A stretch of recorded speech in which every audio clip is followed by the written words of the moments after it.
अस्सलामुअलैकुम मेरे अज़ीज़ तलबा और तालिबात। मैं हूं मोहम्मद आतिफ़ याकूब और उम्मीद करता हूं कि आप सब बखैर आफ़ियत हैं। आप मुझसे पढ़ रहे हैं जमात दहम की फ़िज़िक्स और जमात दहम की फ़िज़िक्स में हम अपनी किताब का chapter number 18 atomic and nuclear physics पढ़ रहे हैं। अपने इस सफ़र को जारी रखते हुए आज हम देखेंगे कि क्या क्याम पज़ीर न्यूक्लियाई में से भी कुछ रेडिएशंस निकल सकती हैं। हम क्या चेंजिंग्स ऐसी करें, उस क्याम पज़ीर न्यूक्लियाई में ऐसी क्या तब्दीलियां लेके आएँ कि वो अपने अंदर से रेडिएशंस निकालना शुरू कर दें।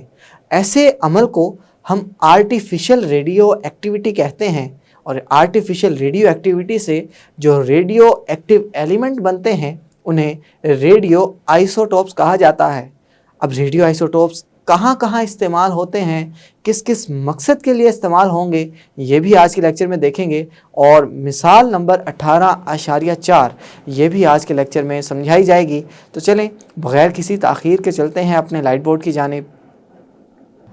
जी तो मेरे अज़ीज़ तलबा और तालिबात, जैसा कि हम इस चैप्टर के अंदर पढ़ते आ रहे हैं कि जब भी कोई न्यूक्लियस गैर क़याम पज़ीर हो जाता है तो वो अपने अंदर से कुछ रेडिएशंस खारिज करता है। रेडिएशंस खारिज करने के नतीजे में वो किसी दूसरे डॉटर न्यूक्लियाई में तब्दील हो जाता है और ये डॉटर न्यूक्लियाई गैर क़याम पज़ीर न्यूक्लियाई से, जो कि पेरेंट न्यूक्लियाई था, क़याम पज़ीर न्यूक्लियाई में तब्दील हो जाता है।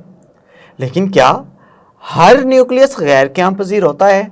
तो हमने देखा था ऐसा नहीं है कि जब न्यूक्लियस में प्रोटॉन्स की तादाद बढ़ती चली जाती है तो न्यूक्लियस के अंदर मौजूद रिपल्सिव फोर्स यानी कि दफ़ा की फोर्स हावी आ जाती है स्ट्रॉन्ग न्यूक्लियर फोर्स के, जिसकी वजह से न्यूक्लियस टूट फूट का शिकार हो जाता है और इस वजह से वो अपने अंदर से अल्फा रेडिएशंस, बीटा रेडिएशंस और गैमा रेडिएशंस खारिज करता हुआ क़याम पज़ीर न्यूक्लियाई के अंदर तब्दील हो जाता है।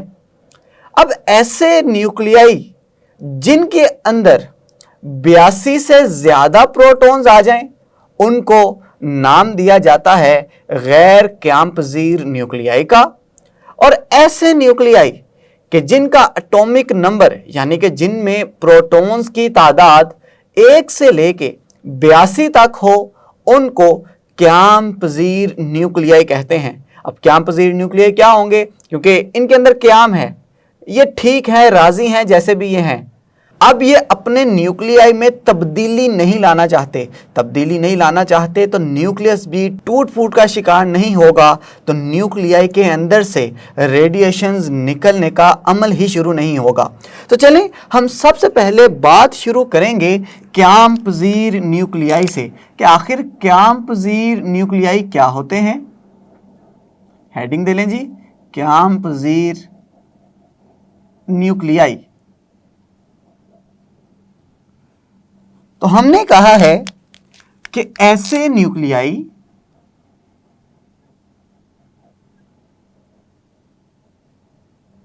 जो कुदरती तौर पर रेडिएशंस खारिज नहीं करते, क़याम पज़ीर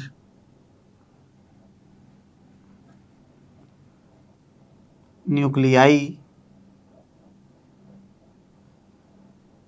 कहलाते हैं। तो ये तो हो गई हमारे पास तारीफ क़याम पज़ीर न्यूक्लियाई की। अब जो मैंने आपको की पॉइंट यहाँ पे बताया है वो की पॉइंट ये है कि इनका एटॉमिक नंबर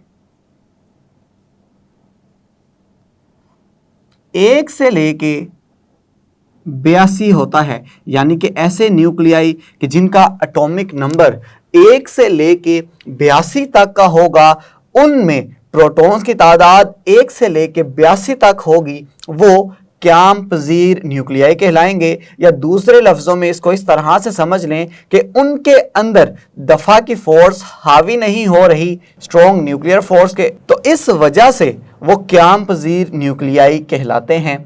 अब क्याम पजीर न्यूक्लियाई तो समझ लिया, तो इसके बरअक्स गैर क्याम पजीर न्यूक्लियाई क्या होते हैं, हम उनकी डेफिनेशन भी देख लेते हैं। चलें जी, हेडिंग दें, गैर क्याम पजीर न्यूक्लियाई।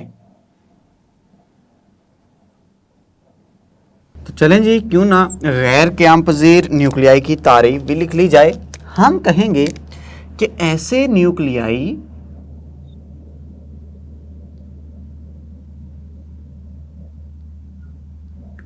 जो कुदरती तौर पर रेडिएशंस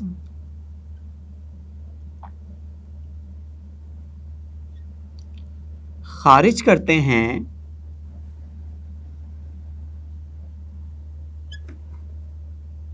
गैर क़याम पजीर न्यूक्लियाई कहलाते हैं। अब गैर क़याम पजीर हैं तो रेडिएशंस तो खारिज करेंगे, और रेडिएशंस कैसे खारिज करेंगे, अल्फ़ा, बीटा और गैमा रेज की सूरत में। और इनके रेडिएशंस खारिज करने की वजह यह है कि इनके अंदर मौजूद या तो प्रोटॉन्स की तादाद बहुत ज़्यादा बढ़ गई है। प्रोटॉन्स की तादाद ज़्यादा बढ़ने पे आपने देखा था कि कोई भी गैर क़याम पजीर न्यूक्लियाई अल्फ़ा रेडिएशन खारिज करता है, और अगर न्यूट्रॉन बढ़ जाएं तो न्यूट्रॉन के बढ़ जाने की वजह से कोई भी गैर क़याम पजीर न्यूक्लियाई बीटा रेज खारिज करता है। तो हम इसकी ये पहचान लिखेंगे कि गैर क़याम पजीर न्यूक्लियाई का एटॉमिक नंबर जो हैं वो 82 से ज़्यादा होता है। अब ऊपर हमने कहा है कि अगर 1 से लेके 82 तक का होगा तो वो रेडिएशन खुद ब खुद खारिज नहीं करेंगे, और अगर 82 से ज़्यादा हो जाएंगे तो खुद ब खुद खारिज करेंगे। अब क्या ऐसा तरीका है कि मैं क़याम पजीर न्यूक्लियाई से भी रेडिएशन खारिज करवा सकूं? ऐसा करवाने के लिए तो मुझे इस क़याम पजीर न्यूक्लियाई को गैर क़याम पजीर बनाना पड़ेगा, और गैर क़याम पजीर बनाने के लिए या तो मैं इसको ज़्यादा न्यूट्रॉन दे दूंगा, या ज़्यादा प्रोटॉन दे दूंगा, या इसको ज़्यादा एनर्जी दे दूंगा। तो जब ये 3 चीज़ों में से मैं कोई भी अमल कर लूँगा, ये अमल करने से ये क़याम पजीर न्यूक्लियाई जो पहले रेडिएशन खारिज नहीं कर रहा था, अब ये गैर क़याम पजीर न्यूक्लियाई बन जाएगा। तो अब ये रेडिएशन खारिज करेगा, लेकिन ये कुदरती तौर पे रेडिएशन खारिज नहीं करेगा, क्योंकि कुदरती तौर पे तो ये क़याम पजीर न्यूक्लियाई है। ये मेरे न्यूट्रॉन या प्रोटॉन या एनर्जी के दाखिल कर देने से, एनर्जी की बौछार कर देने से तब इसने रेडिएशंस खारिज करना शुरू की हैं। तो ऐसे मटेरियल्स को मैं कहता हूं कि ये रेडियो एक्टिव आइसोटोप्स हैं। ये रेडियो एक्टिव आइसोटोप्स जो मैंने शुरू में टाइटल लिखा है, इसका मतलब ये था कि अभी तक मैंने आपको नहीं बताया, क्योंकि मैं चाहता था कि आप दोनों में फ़र्क महसूस कर लें। अगर आपको फ़र्क महसूस हो गया है तो चलें पहले हम बात करते हैं कि आर्टिफिशियल रेडियो एक्टिविटी ये आखिर क्या है। Artificial radio activity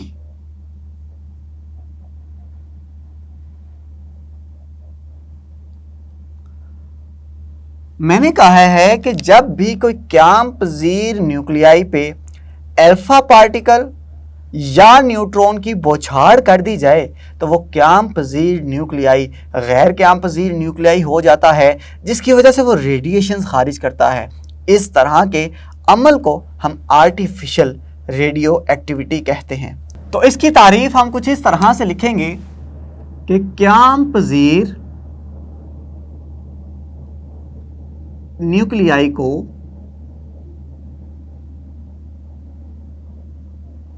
protons, neutrons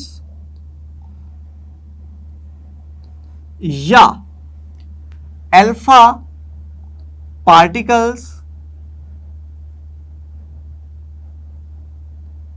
की बौछार से गैर क़याम पज़ीर न्यूक्लियाई में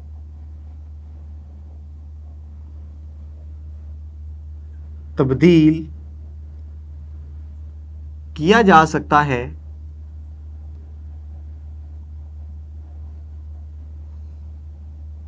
जिससे ये न्यूक्लियाई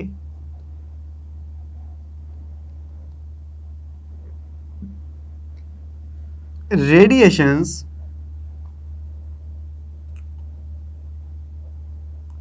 खारिज करना शुरू कर देते हैं।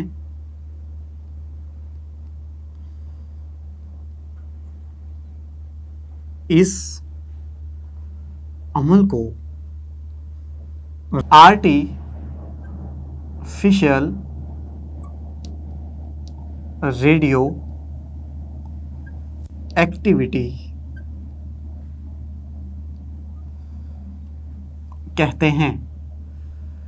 अब रेडियो एक्टिविटी क्या है, आर्टिफिशियल रेडियो एक्टिविटी क्या है? हमने पहले नेचुरल रेडियो एक्टिविटी पढ़ी थी और उसमें हमने देखा था कि न्यूक्लियाई खुद ब खुद अपने अंदर से रेडिएशन खारिज करते हैं, लेकिन चूंकि ये हमारी मैन मेड कोशिश है, इंसानी कोशिश है कि क़याम पज़ीर न्यूक्लियाई भी रेडिएशन खारिज कर रहा है, इस वजह से इसको आर्टिफिशियल रेडियो एक्टिविटी कहेंगे। मिसाल समझनी है जी, चलें मिसाल भी समझ लेते हैं। फ़र्ज़ करें कि मेरे पास सोडियम का एक क़याम पज़ीर न्यूक्लियाई है, वो 1123 है। ये क़याम पज़ीर है और जब तक ये क़याम पज़ीर रहेगा ये अपने अंदर से रेडिएशन खारिज नहीं करेगा। मैं चाहता हूँ कि ये क़याम पज़ीर न्यूक्लियाई भी रेडिएशन खारिज करना शुरू कर दे, तो मैं इस पे एक न्यूट्रॉन बम्बार्ड करवा दूंगा, यानी कि न्यूट्रॉन की बौछार करवा दूंगा। जैसे ही ये न्यूट्रॉन इस क़याम पज़ीर सोडियम से जाके मिलेगा तो ये सोडियम का ही एक आइसोटोप बनाएगा, लेकिन वो आइसोटोप गैर क़याम पज़ीर होगा और वो रेडियो एक्टिव होगा और साथ ही साथ निकलेंगी गामा रेज और साथ ही साथ निकलेगी बहुत ही सारी एनर्जी। तो अब हमने क्या देखा, एक क़याम पज़ीर न्यूक्लियाई है सोडियम का, जैसे ही हमने उस पर न्यूट्रॉन की बौछार करवाई, न्यूट्रॉन की बौछार करवाने से ये गैर क़याम पज़ीर सोडियम के रेडियो एक्टिव आइसोटोप में तब्दील हो गया। और आप जानते हैं कि कोई भी रेडियो एक्टिव एलिमेंट हो या रेडियो एक्टिव आइसोटोप हो तो उसमें से रेडिएशंस निकलती हैं, जिसकी वजह से हम इसको इस्तेमाल कर सकते हैं। अब यहाँ पे देखें, मैं आइसोटोप का लफ्ज़ इस्तेमाल कर रहा हूँ। आइसोटोप में हमने क्या पढ़ा था, एक एलिमेंट के ऐसे एटम्स कि जिनका एटॉमिक नंबर एक जैसा हो। तो देखें, ये क़याम पज़ीर सोडियम का एटॉमिक नंबर है 11 और गैर क़याम पज़ीर सोडियम का भी एटॉमिक नंबर है 11। तो इस वजह से मैं इसे रेडियो आइसोटोप कहता हूं, क्योंकि ये आइसोटोप एक ऐसा आइसोटोप है कि जो रेडियो एक्टिव शुआओं को खारिज कर रहा है, रेडियो एक्टिव रेडिएशंस को खारिज कर रहा है। तो एक मिसाल तो ये हो गई जिसमें हमने न्यूट्रॉन की बौछार करवाई। तो क्यों ना एक मिसाल ऐसी भी दे दूं कि जिसमें हम अल्फा पार्टिकल्स की बौछार करवाएंगे किसी एक क़याम पज़ीर न्यूक्लियाई में और फिर देखेंगे कि वो क़याम पज़ीर न्यूक्लियाई भी गैर क़याम पज़ीर रेडियो आइसोटोप में तब्दील हो जाएगा। तो फ़र्ज़ करें कि मेरे पास एल्यूमिनियम का एक एटम पड़ा हुआ है। एल्यूमिनियम का एटॉमिक नंबर होता है 13 और जिस एल्यूमिनियम पे मैं अल्फा पार्टिकल बम्बार्ड करवाना चाह रहा हूँ उसका एटॉमिक मास नंबर है 27। मैं चाहता हूँ कि इस क़याम पज़ीर एल्यूमिनियम के न्यूक्लियाई पे एक अदद अल्फा पार्टिकल यानी हीलियम का न्यूक्लियाई इसकी बौछार करवाऊं, इसको बम्बार्ड करवा दूं। इससे होगा क्या जी, इससे बनेगा एक अदद फास्फोरस। फास्फोरस का आप जानते हैं के एटॉमिक नंबर होता है 15। मज़ीद इसके अगर हम लोग इसको बैलेंस करें तो इसका जो एटॉमिक मास नंबर होता है 30। अब साथ ही साथ निकलेगा एक अदद न्यूट्रॉन, और न्यूट्रॉन इस तरह से लिखा जाता है, और साथ ही साथ निकलेगी बहुत सारी एनर्जी। तो देखिए जी, हुआ क्या कि मैंने एक क़याम पज़ीर एल्यूमिनियम के न्यूक्लियाई पे क्या चीज़ बम्बार्ड करवाई, मैंने एक अल्फ़ा पार्टिकल मैंने इसके ऊपर बम्बार्ड करवाया, जिसकी वजह से ये फास्फोरस का एक गैर क़याम पज़ीर न्यूक्लियाई बन गया, जो कि फिर बाद में रेडिएशंस को खारिज करने का सबब बनेगा। अब सवाल ये पैदा होता है कि ये रेडियो आइसोटोप मैंने बना तो लिए हैं, कुदरत ने हमें ये रेडियो आइसोटोप नहीं दिए, हमने अपनी कोशिश से किसी भी क़याम पज़ीर न्यूक्लियाई पे न्यूट्रॉन, अल्फ़ा पार्टिकल या प्रोटॉन की बौछार करवा के रेडियो आइसोटोप हासिल किए। तो अब ये रेडियो आइसोटोप को हासिल करने का मकसद क्या था? लाजमी बात है कि इनके कुछ ना कुछ इस्तेमालात होंगे, तभी तो मैंने इसे रेडियो आइसोटोप में बनाया है, रेडियो आइसोटोप में तब्दील किया है। तो चलें हम देखते हैं कि अब ये रेडियो आइसोटोप किन किन मकासद के लिए, किस तरह से मेडिकल के फील्ड में, किस तरह से एग्रीकल्चर यानी ज़राअत की फील्ड में, और किस तरह से सनती शोबे के अंदर इस्तेमाल किए जाते हैं। तो इसको हम पढ़ेंगे रेडियो आइसोटोप्स के इस्तेमालात की हेडिंग के अंदर। तो चलें पढ़ते हैं जी। तो अब पढ़ेंगे हम कि रेडियो एक्टिव आइसोटोप्स के आखिर कौन कौन से इस्तेमालात हैं। मैं बार बार रेडियो एक्टिव आइसोटोप बोल रहा हूँ, किताब में रेडियो आइसोटोप लिखा हुआ है, मतलब दोनों का एक जैसा है। आपने कंफ्यूज नहीं होना कि सर रेडियो एक्टिव बोल रहे हैं, किताब में रेडियो आइसोटोप लिखा हुआ है कि दोनों का मतलब एक ही है। रेडियो एक्टिव हम हर उस शय को कहेंगे, हर उस चीज़ को कहेंगे जिसके अंदर से शुआएं निकलेंगी, और वह शुआएं रेडियो एक्टिव रेडिएशंस होंगी, यानी अल्फ़ा, बीटा और गैमा। अब सबसे पहला इस्तेमाल जो कि रेडियो आइसोटोप्स का किया जाता है वो एज अ ट्रेसर किया जाता है। ट्रेसर का मतलब है ट्रेस करने वाला। अब ट्रेस किसको करना है यह भी हम देखेंगे। तो मैंने पहले ही बता दिया कि हम इन रेडियो आइसोटोप का इस्तेमाल 3 शोबों में करेंगे, मेडिकल के शोबे में, ज़राअत के शोबे में और सनती शोबे में। किस तरह से ये ट्रेसर्स इस्तेमाल किए जाते हैं चलें पता चलाते हैं। याद रखिएगा कि ट्रेसर्स की तारीफ कुछ इस तरह से की जाएगी कि रेडियो एक्टिव ट्रेसर्स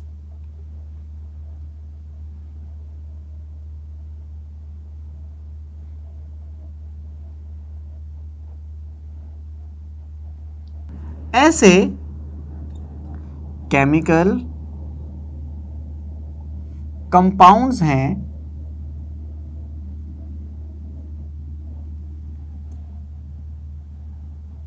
जिनमें रेडियो आइसोटोप की कुछ मिकदार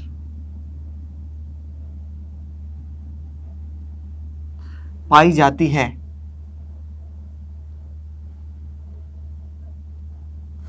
तो इस तरह से आप रेडियो आइसोटोप की तारीफ करेंगे। याद रखिएगा कि ये जो रेडियो आइसोटोप्स हैं ये इंसान, जानवरों और पौधों के मेटाबॉलिज्म यानी कि उनके अंदर होने वाले केमिकल रिएक्शंस की नौयत का पता चलाने के लिए इस्तेमाल की जाती है। चलें देखते हैं कि ट्रेसर्स को आखिर मेडिकल के शोबे में किस तरह से इस्तेमाल किया जाएगा। आपकी किताब में इस क्वेश्चन की, इस सवाल की कोई भी हेडिंग नहीं लिखी हुई, तो आपने इसी तरह से हेडिंग्स बना के अपने पेपर में अटेम्प्ट करना है, क्योंकि अक्सर हेडिंग के बगैर बच्चों को याद करना मुश्किल हो जाता है, उन्हें समझ नहीं आती कि इस इतने बड़े लॉन्ग क्वेश्चन को किस तरह से याद करें। तो जब आपने छोटे छोटे पॉइंट्स बनाए होंगे तो आपके लिए सवाल का याद करना और उसको लिखना थोड़ा सा आसान हो जाएगा। तो मेडिकल के शोबे में ट्रेसर्स किस तरह से इस्तेमाल होते हैं, तो इसके लिए एक मिसाल ली जाती है कि आयोडीन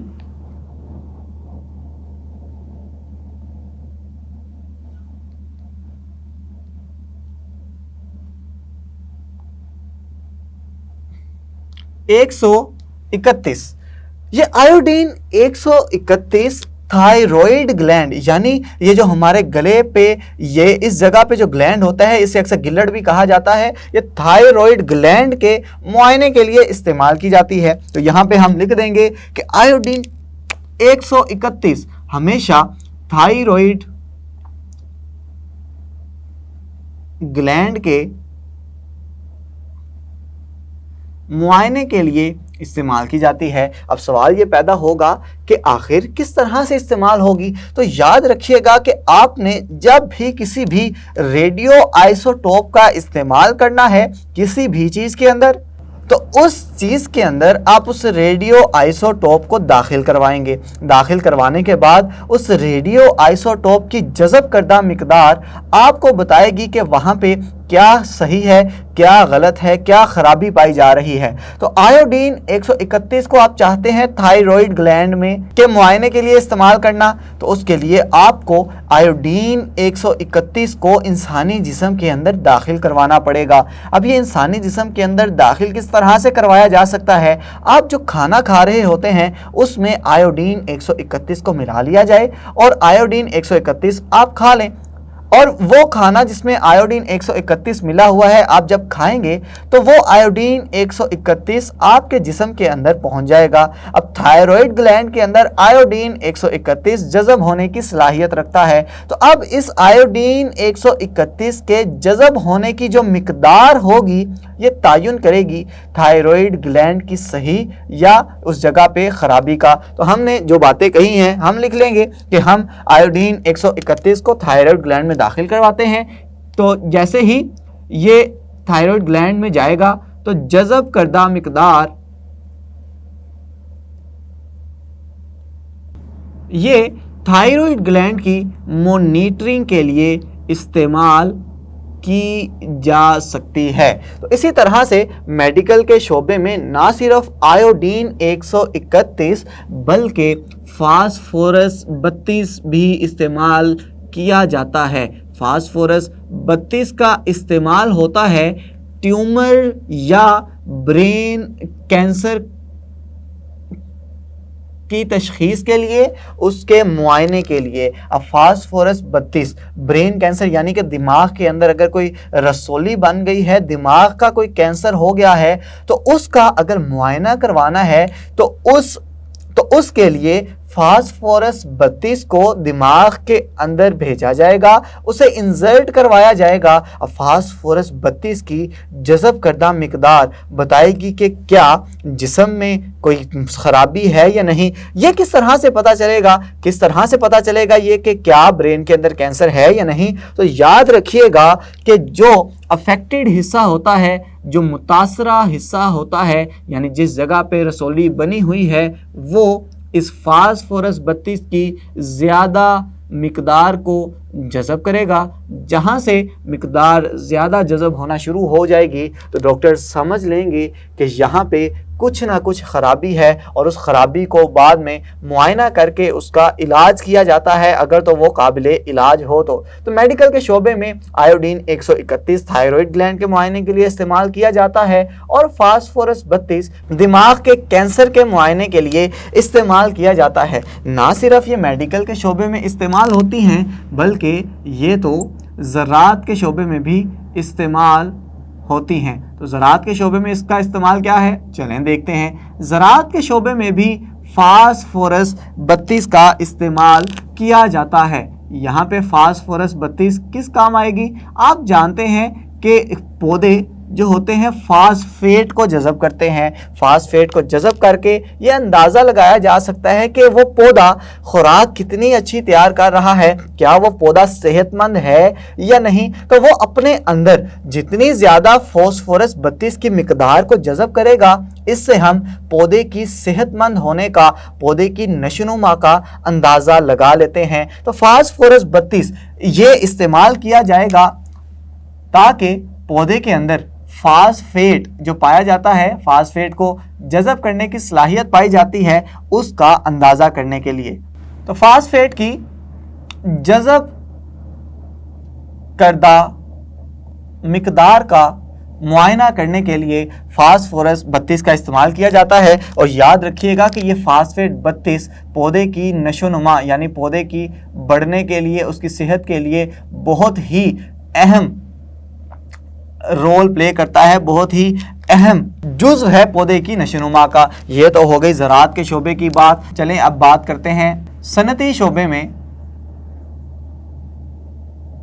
ये ट्रेसर्स किस तरह से इस्तेमाल किए जाते हैं। तो याद रखिएगा कि सनती शोबे में ट्रेसर्स को इस तरह से इस्तेमाल किया जाता है कि फ़र्ज़ करें कि एक बहुत बड़ी पाइपलाइन है और उस पाइपलाइन के किसी एक हिस्से में सुराख हो गया है। फ़र्ज़ करें कि वो पाइपलाइन जो है वो गैस की पाइपलाइन है। तो अब पता चलाना है कि गैस की उस पाइपलाइन में सुराख किस जगह पे है। तो उसके लिए रेडियो आइसोटोप की जो ख़ास मिकदार होगी वो उस पाइपलाइन पे बिछाई जाएगी, पाइपलाइन पे फाल करवाई जाएगी, गिराई जाएगी। अब उस रेडियो आइसोटोप की मिकदार का कुछ हिस्सा जज़ब हो जाएगा, लेकिन जहां से रेडियो आइसोटोप बाहर निकलना शुरू कर देंगे, स्केप करना शुरू कर देंगे, वहां पे पता चल जाएगा कि वहां पे जज़ब नहीं हो रही, वहां पे निकल रही हैं। तो वहां से हम ये अंदाज़ा लगा सकते हैं कि यहाँ पे पाइप के अंदर कोई ना कोई ख़राबी है, पाइप के अंदर कोई क्रैक आ गया है,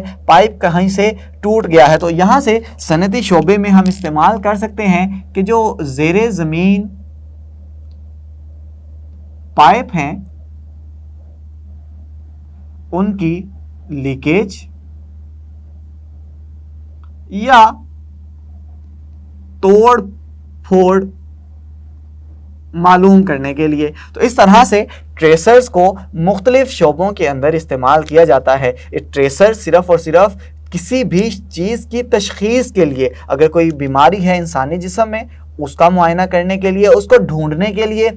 फास्फोरस ज़राअत के शोबे में जो 32 इस्तेमाल होती है वो सिर्फ और सिर्फ ये देखने के लिए कि पौधा कितनी अच्छी फास्फोरस इस्तेमाल कर रहा है, फॉस्फेट को जज़ब कर रहा है। और सनती शोबे में इसलिए इस्तेमाल किया जाता है कि ज़ेरे ज़मीन जो पाइप हैं उनकी लीकेज, उनकी तोड़ फोड़ अगर हो रही है तो किस जगह पे हो रही है। ये तो है सिर्फ और सिर्फ ढूंढने के लिए, इसीलिए हमने कहा था ट्रेस करना, पता चलाना है कि क्या ख़राबी है। अब ना सिर्फ ये पता लगाने के लिए बल्कि ये बीमारियों की तशखीस के लिए भी इस्तेमाल किए जाते हैं। तो इसके लिए हम हेडिंग देंगे नंबर 2 इस्तेमाल की, जो कि है मेडिकल ट्रीटमेंट।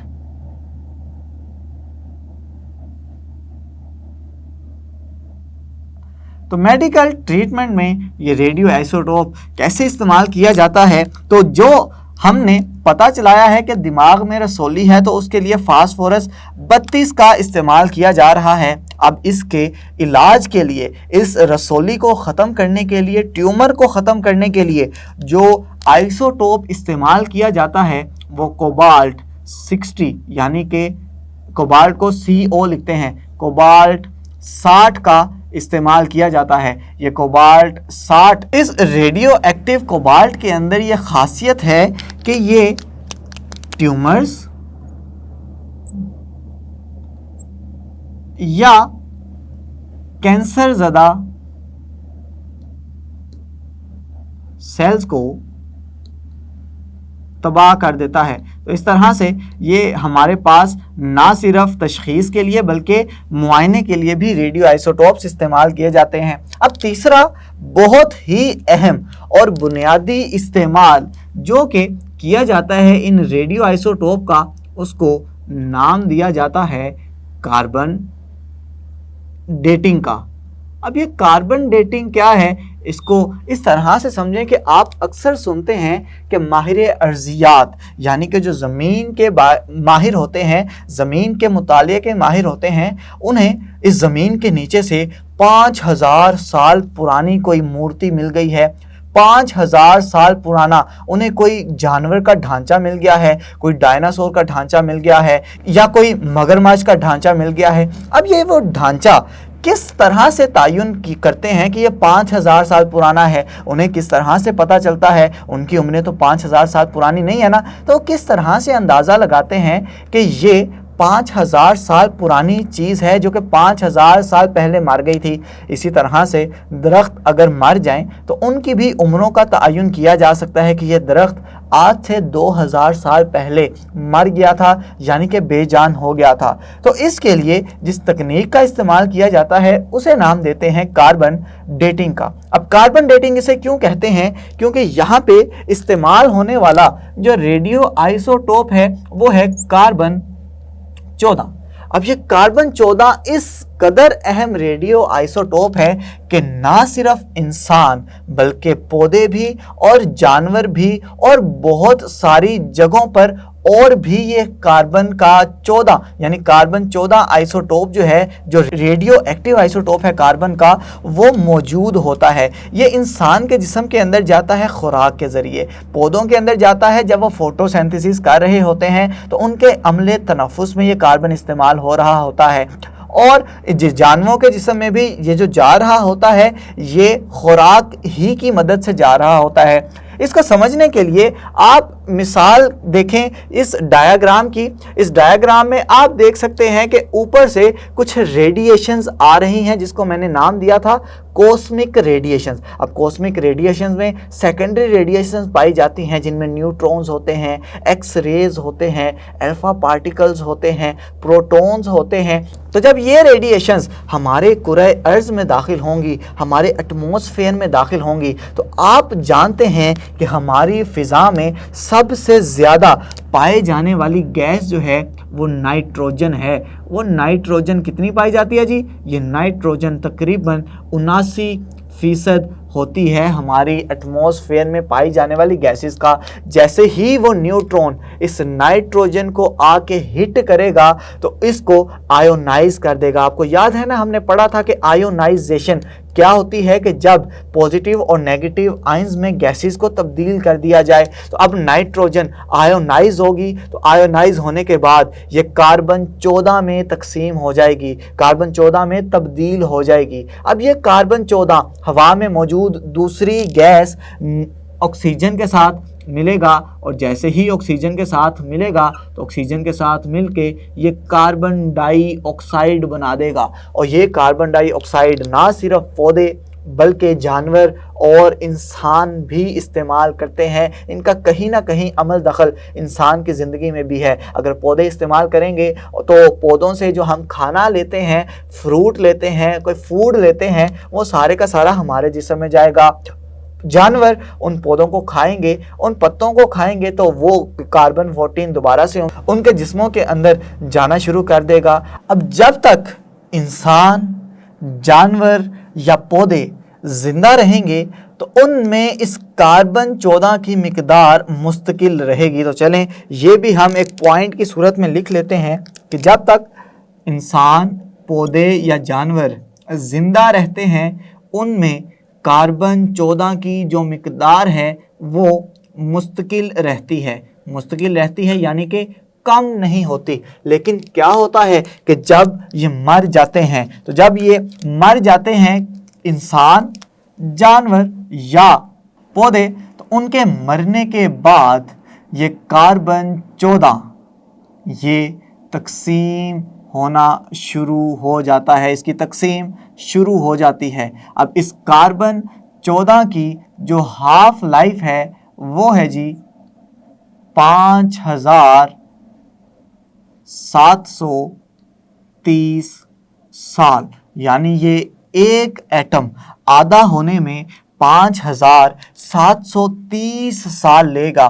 तो जैसे जैसे 5730 साल गुजरेंगे तो जितना इंसानी जिस्म या जानवर के जिस्म के अंदर या पौधे के अंदर कार्बन 14 मौजूद होगा, 5730 साल गुजरने के बाद उसकी तादाद आधी रह जाएगी। मज़ीद 5730 साल गुजरेंगे, उसकी तादाद पहले से आधी रह जाएगी। फिर 5730 साल गुजरेंगे, तादाद मज़ीद आधी रह जाएगी। तो इस एक्टिविटी को देखते हुए जो माहिर अर्जियात होते हैं वो किसी भी शख्स की, किसी भी बॉडी की, किसी भी पौधे की उम्र का तयन कर सकते हैं। तो हम ये कह देंगे कि ये जो एक्टिविटी होगी किसी भी जिस्म की, ये देखते हुए किसी भी चीज़ की उम्र का तयन किया जा सकता है। तो आइंदा अगर आपको ये सुनने को मिले कि आज मोहनजोदारो या हड़प्पा के मुकाम से कोई 500 साल पुराने सिक्के 500 साल पुराना दरख्त हमने देखा है, 500 साल पुराना कोई जानवर का ढांचा हमें मिल गया है, तो आपने फ़ौरन से समझ लेना है कि उन्होंने कार्बन डेटिंग का इस्तेमाल किया है। ये तो बात हो गई ज़िंदा अजसाम की, लेकिन कुछ ऐसी भी जगह होती हैं कि जहाँ पे ज़िंदा अजसाम नहीं होते बल्कि पत्थर पड़े होते हैं, मूर्तियाँ पड़ी होती हैं। आपने अक्सर ये भी सुना होगा कि इस मकाम से 5000 साल पुरानी मूर्ति बरामद हो गई है। वो पत्थर की बनी हुई जो मूर्तियाँ, वो बुत जो होते हैं, वो किस तरह से पता चलते हैं कि 5000 साल पुराने हैं। तो याद रखिएगा कि जितने भी पत्थर हैं, मट्टी है या इसके बने हुए जितने भी अजसाम हैं, इनमें जो रेडियो आइसोटोप पाया जाता है वो पोटाशियम 40 होता है। ये पोटाशियम 40 जो है ये गैर क़याम पज़ीर ये गैर क़याम पज़ीर न्यूक्लियाई होता है, और क़याम पज़ीर होने के लिए ये पोटाशियम जिसे K से ज़ाहिर करते हैं, ये कन्वर्ट हो जाता है, तब्दील हो जाता है आर्गोन 40 के अंदर। ये आर्गोन 40 इसकी निस्बत एक क़याम पज़ीर न्यूक्लियाई है, ये क़याम पज़ीर होता है, जबकि ये पोटाशियम 40 ये गैर क़याम पज़ीर होता है। ये कितना क़याम पज़ीर है जी, और इसकी हाफ लाइफ कितनी है अभी देख लेते हैं। इस आर्गोन 40 की जो मैं बात कर रहा हूँ, जो कि क़याम पज़ीर है, इसकी अगर हाफ लाइफ के बारे में देखा जाए तो इसकी हाफ लाइफ है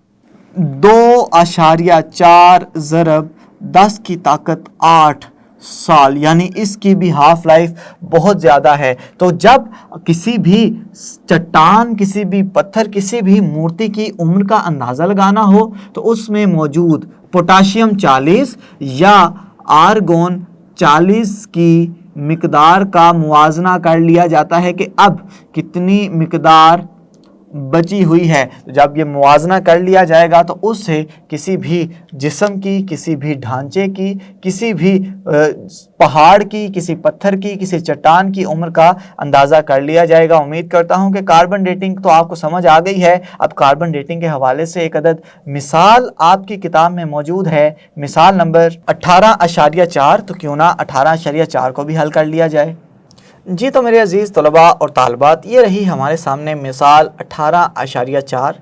इस मिसाल 18.4 में हमसे कहा यह जा रहा है कि एक फॉसल के जिस्म में कार्बन 14 और कार्बन 12 की जो रेशो है, जो निस्बत है, वो ज़िंदा जानवर के जिस्म में मौजूद निस्बत का 1/4 गुना है। अगर कार्बन 14 की हाफ लाइफ 5730 साल हो तो फॉसल की उम्र बताएं।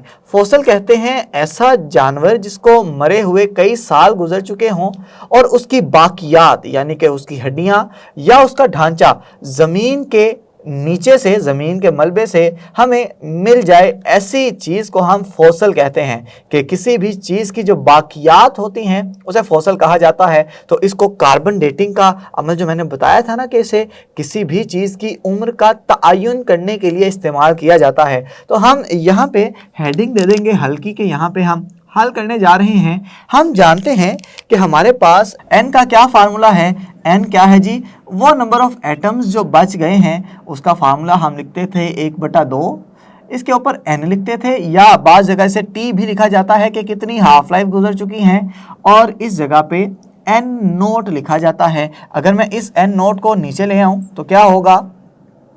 1/2 n, और इसको मैं नाम दे दूं मसावात नंबर 1 का। अब हमें डाटा में भी एक निस्बत दी गई है और वो निस्बत है n/n नोट बराबर है 1/4। इसको मैं मसावात नंबर 2 का नाम दे दूं तो हम यहाँ पे कहेंगे कि मसावात नंबर 1 और मसावात 2 का मुवाजना करने से, मसावात नंबर 1 और 2 का मुवाजना करने से हम कहेंगे कि अगर दोनों की बाईं साइड बराबर है तो दाईं जो साइड है ये भी बराबर होनी चाहिए। उसके लिए हम लिख लेंगे कि 1/2 इसकी ताकत n बराबर है 1/2, इसकी ताकत 2। अगर मैं 1/4 को इस तरह से लिख लूं तो कोई मसला तो नहीं है। n/n0 बराबर हो जाएगा 1/2 और इसकी ताकत 2। और अब इसकी बजाय आप इसको नाम दे दें मसावात नंबर 2 का, तो अब चीज़ें ज़्यादा अच्छे से आपको समझ आ जाएंगी। ये 1/2 से कैंसिल हो जाएगा तो n की कीमत आ जाएगी 2। इसका मतलब है 2 हाफ लाइफ्स गुजर चुकी हैं। तो अगर आप फॉसिल की उम्र का तयन करना चाह रहे हैं तो उसके लिए आप कहेंगे कि हाफ लाइफ की तादाद कितनी गुजर चुकी है, ज़रब हाफ लाइफ है कितनी, कार्बन 14 की। तो हमने देखा है कि हाफ लाइफ की तादाद 2 है और हाफ लाइफ है कार्बन 14 की 5730। तो इस तरह से हम फॉसिल की उम्र का तयन कर सकते हैं और इस तरह से फॉसिल की उम्र जो निकलेगी वो होगी 11,460 साल। तो इस तरह से 11,460 साल पुराने आप किसी ढांचा आपको मिल जाए तो कार्बन डेटिंग का इस्तेमाल करते हुए आप उसकी उम्र का तयन कर सकते हैं। उम्मीद करता हूं कि ये सवाल आपको समझ आ गया है और इस सवाल के साथ इस लेक्चर में की गई सारी बातें आपको समझ आ गई हैं। लेक्चर थोड़ा सा लेंथी हो गया है, लंबा हो गया है, लेकिन चूंकि सब एक ही टॉपिक से रिलेट कर रहे थे तो मैंने ये ज़रूरी समझा कि एक ही लेक्चर में इस सब को समझा दिया जाए। जी तो मेरे अजीज़ तलबा और तालिबात, आपने रेडियो आइसोटोप्स को समझ लिया है कि जब भी क़याम पज़ीर न्यूक्लियाई किसी भी न्यूट्रॉन, प्रोटॉन या अल्फ़ा पार्टिकल की बौछार की वजह से अपने अंदर से रेडिएशंस निकालना शुरू कर दे तो ऐसे प्रोसेस को, ऐसे अमल को हम आर्टिफिशियल रेडियो एक्टिविटी कहते हैं और ऐसे एलिमेंट को हम नाम देंगे रेडियो आइसोटोप्स का। रेडियो आइसोटोप्स के 3 बहुत अहम इस्तेमालात देखे आपने देखा कि ट्रेसर के तौर पे उसे किस तरह से इस्तेमाल किया जाता है, मेडिकल ट्रीटमेंट में उसे कैसे इस्तेमाल करेंगे और सबसे अहम कार्बन डेटिंग किस तरह से मुफीद होगी। इस कार्बन डेटिंग को समझते हुए हमने मिसाल 18.4 को भी समझ लिया है। उम्मीद करता हूं कि रेडियो आइसोटोप्स के बारे में जितनी भी बातें थी आज मैं आपको ये समझाने में कामयाब हो गया हूं। बाकी जितनी भी बातें हैं सीखेंगे अपने आइंदा आने वाले लेक्चर में। तब तक के लिए ख्याल रखें, अपने से ज़्यादा दूसरों का खुश रहें, खुशियाँ बांटें। अल्लाह हाफिज़।